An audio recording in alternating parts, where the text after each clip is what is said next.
Welcome back to another Explainer. I am absolutely thrilled to have you here today because we're tackling something that gets right to the core of human development. We're talking about our spiritual growth versus stagnation. You know how physical growth just kind of happens on autopilot? But growing in our understanding, that takes real deliberate effort.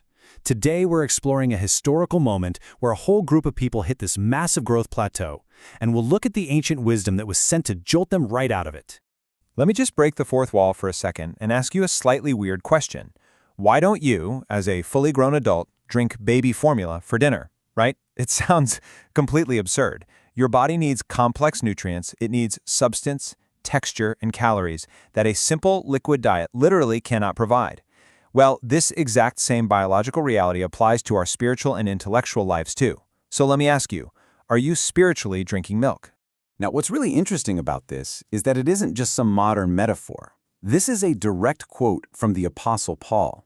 He wrote this thousands of years ago to first-century Hebrew Christians. Paul saw something incredibly alarming happening in their community. They hadn't just stalled out in their learning. They had actually regressed. They had, as the text explicitly says, gone back to needing milk, not solid spiritual food. You had mature adults who were acting like absolute infants in their understanding and their worship. So let's break down exactly what that means. We've got spiritual milk, which represents the absolute basics, a fundamental but ultimately stagnant level of understanding. And on the flip side, we have solid food. This represents deep, progressive spiritual truth. It requires chewing, digestion, and real effort. The danger here is that if you only consume milk, your spiritual muscles just atrophy. You become completely vulnerable, unable to handle complex challenges. Digesting solid food isn't just a nice option for the spiritually mature. It's absolutely crucial for your survival and growth. Section 1. The end of the law. Let's look at the specific historical tension that caused the stagnation. They were undergoing this monumental shift in how they worshipped, and letting go of the past was proving to be an incredibly difficult mental and spiritual hurdle for a lot of them. Let's trace this on a timeline to really grasp the unreasonableness of the situation.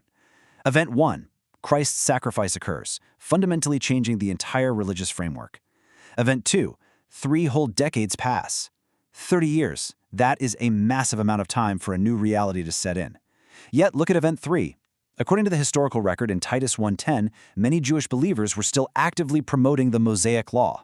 30 years later, they were clinging to an obsolete system that had already been entirely done away with. It's literally like trying to navigate a modern highway system using a map from the 1800s. The crucial point is captured perfectly in this incredibly direct statement from Romans 10:4. Christ is the end of the law. Boom! That was the definitive theological pivot. The Mosaic Law, with all its intricate rules, sacrifices, and requirements, had served its intended purpose. Christ's sacrifice brought it to a complete and total end. Yet, because these believers refused to digest this solid spiritual fact, they remained stuck in the past, completely unable to move forward in their faith. Section 2. Progressive light and truth. Here is the solution to their historical problem. And honestly, this is a fascinating concept for anyone interested in personal growth. The antidote to stagnation isn't just trying to obey older rules harder. It's being willing to accept new, developing realities rather than desperately clinging to what used to be. The source material draws on this beautiful principle based on Proverbs 4:18. Truth is progressively revealed. Think of it like walking outside at dawn. The sun doesn't just suddenly appear in the sky at full noon brightness, right? The light gradually increases, illuminating more and more of the path ahead. Spiritual understanding works the exact same way. The light gets brighter, new facets of truth are revealed, and this naturally requires believers to adapt, adjust their vision, and keep walking forward into that brighter light. And this was exactly the misstep of those early Hebrew Christians. They had simply failed to keep up.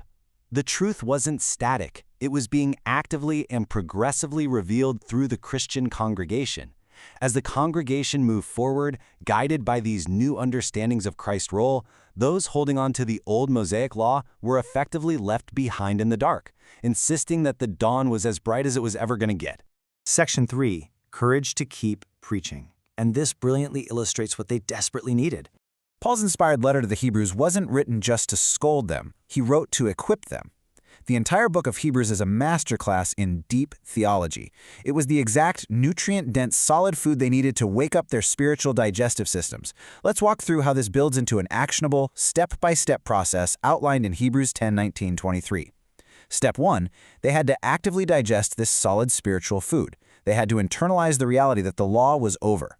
Step 2, by digesting this truth, it would drastically strengthen their faith in the superiority of the new Christian arrangement for worship. They'd see clearly that what they had now was far better than what they left behind. And finally, step 3, this strong, well-fed faith culminates in courage, specifically the undeniable courage to keep preaching, even in the face of intense opposition, because let's be real, you simply cannot fight a hard spiritual battle on a diet of baby formula. Which brings us to a really powerful, provocative question to wrap up our explainer today. Are you keeping up with the truth? Think about the historical lesson we just unpacked together. Are there outdated ideas, obsolete habits, or comfortable past truths that you're clinging to 30 years past their expiration date? It's the perfect time to do a personal audit. Assess your own spiritual diet right now. Are you settling for the easy milk of basic understanding, or are you doing the hard, deeply rewarding work of digesting the solid food of progressive truth? For more information, please visit jw.org. Don't forget to like, share, subscribe, and press bell icon to get the notification for new video.